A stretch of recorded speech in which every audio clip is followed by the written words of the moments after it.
Okay, since game is the class that has the main method, I feel like that's a good place to start. And we've seen a number of classes in a number of different projects that extend JFrame, so that should not be new to you at all. You should be comfortable and familiar with that. It implements runnable. So runnable is an interface that requires us to have a run method.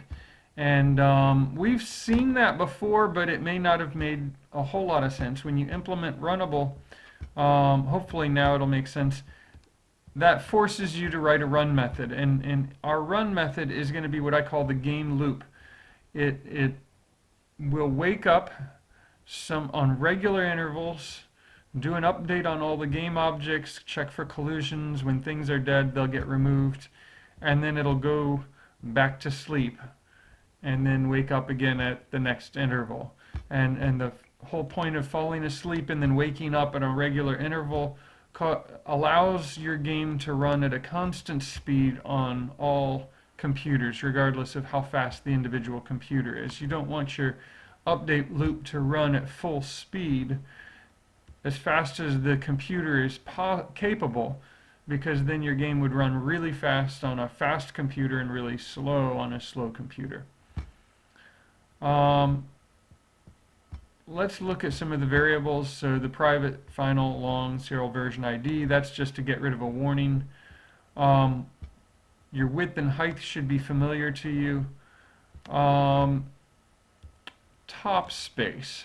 So this is something I've done a little bit different in this application. When I run this, you notice there's this little title bar at the top of the graphics window. And what I have noticed is that when I draw something, if I give it coordinates 0, 0, it puts it right up at the very top corner. But I wanted to shift everything down enough so that it's all visible inside of the graphics window. So I created this top space as just sort of a little offset. Everything gets shifted down that much. And then if you still have things that are a little bit hidden on your screen, you can increase this number. If you have a little extra white space at the top, you can decrease this number. And so I define that as a constant, and it's just a constant shift to shift everything down by a little bit. Row count, this tells us how many rows of bricks we want. Column count has how many columns of bricks we have. And since each brick has a certain width, we can calculate the column count as the width of the window divided by the width of an individual brick. Downshift. So as I play this, I found it was interesting to be able to have a little bit of space between this top row of bricks and the top of the window. That allows you, if you can punch a hole in the brick by getting the puck to repeatedly hit the same spot, you can sometimes get the puck through that hole and to bounce around in the top and get rid of a whole bunch of bricks all at once. So I found that it was interesting to just have a little bit of downshift to shift all the bricks down by this much. It kind of improves the gameplay a little bit, gives you something to try for. Sleep time, this is how long the run method will fall asleep. So it's going to fall asleep for 20 milliseconds. If I want to slow down the game, I would increase this number. If I want to say 50, it'll run really slow. Well, too slow, really. Yeah. That is way slower than I would really want it to run. But you get the idea. So if I make it just 10, it should run really, really fast. If you make it too small, so it's kind of hard to control the paddle at this point. If you make it too small, things can go awry. Things can go wrong if you don't allow the computer to fall asleep long enough, and your processor on your machine might not be able to keep up. So I like 20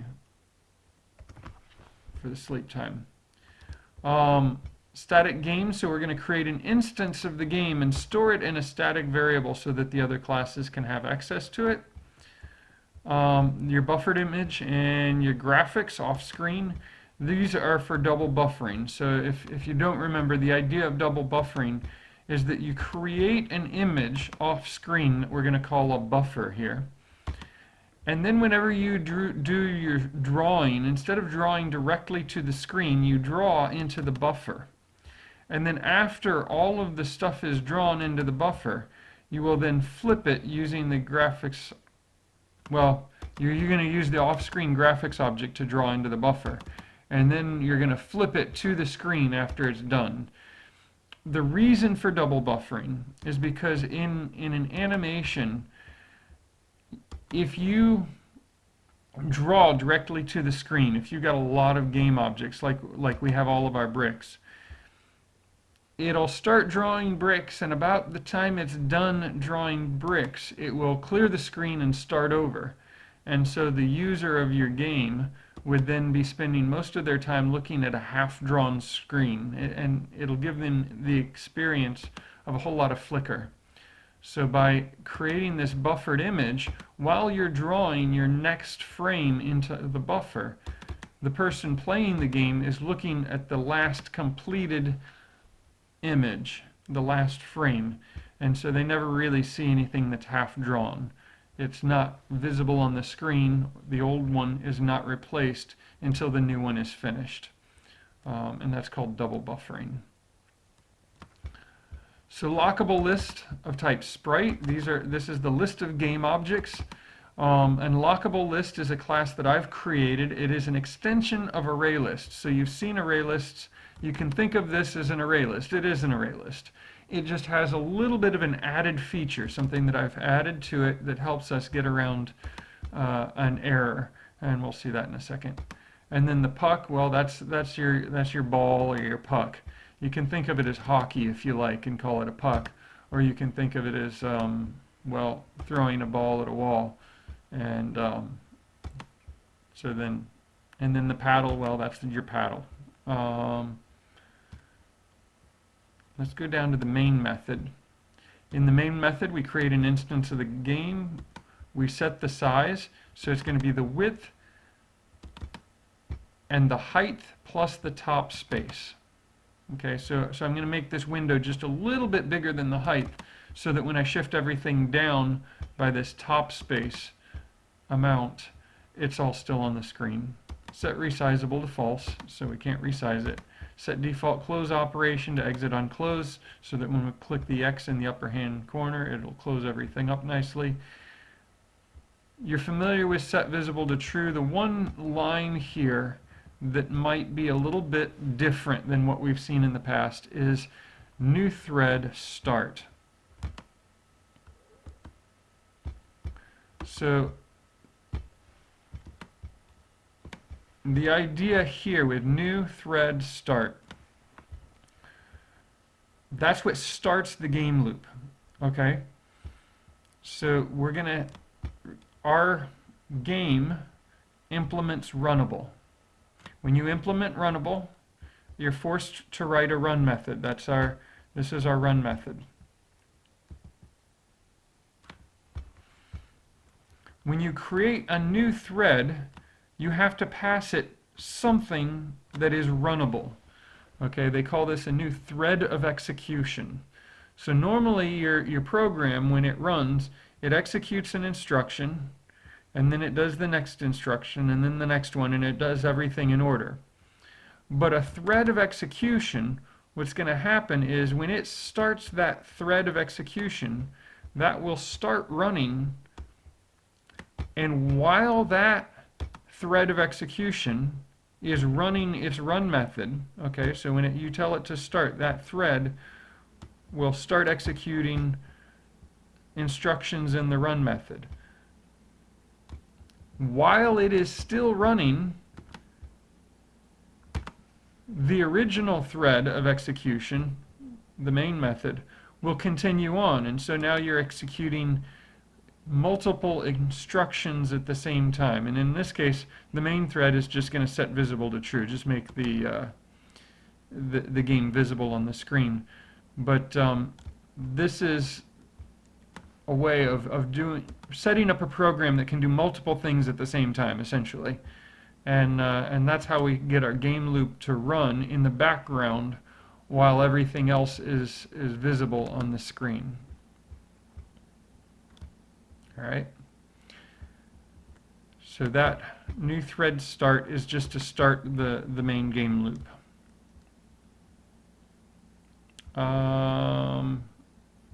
The constructor for the game.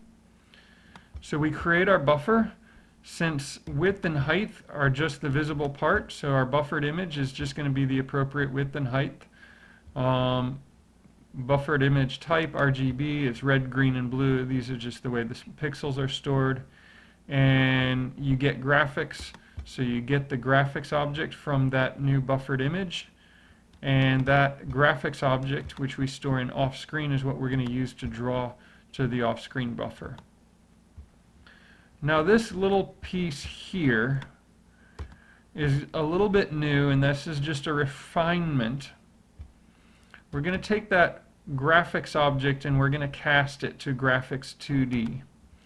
Because there are certain things we can do with a graphics 2D object that we can't do with just a plain old graphics object. One of them is to set up rendering hints. And the rendering hints that I'm giving it are to do with anti-aliasing. So I don't have any text on the screen, but this first one is related to text on the screen. At the moment, we could turn that off and they'd have no effect. The second one is just plain old anti-aliasing. So both are anti-aliasing. I'm going to turn the second one off so I can just comment out this line of code to turn off the rendering hint. And then if I run it, you might be able to see, maybe not in my video, but if you do this on yours, you're going to see that the puck is not got a smooth edge to it. It's kind of got this jagged edge. Anti-aliasing is what smooths out the edges of curves. The idea is that most of the time the pixel is either drawn or it's not drawn, and so you end up with this sort of grid structure because all the pixels are in rows and columns. Anti-aliasing gets rid of that sort of jagged edge around the curves by allowing some pixels to be, well, sort of half drawn. It allows the pixels on the edge to be some value that's not just black or the color of the object. It's somewhere in between. And so if all you remember is that this rendering hint, by turning anti-aliasing on, helps smooth out the curves, that's enough.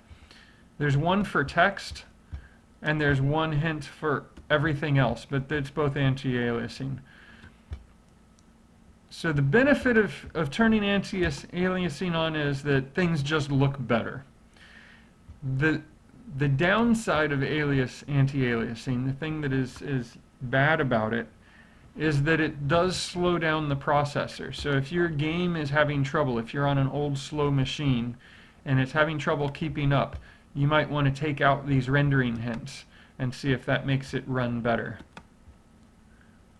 We create the paddle.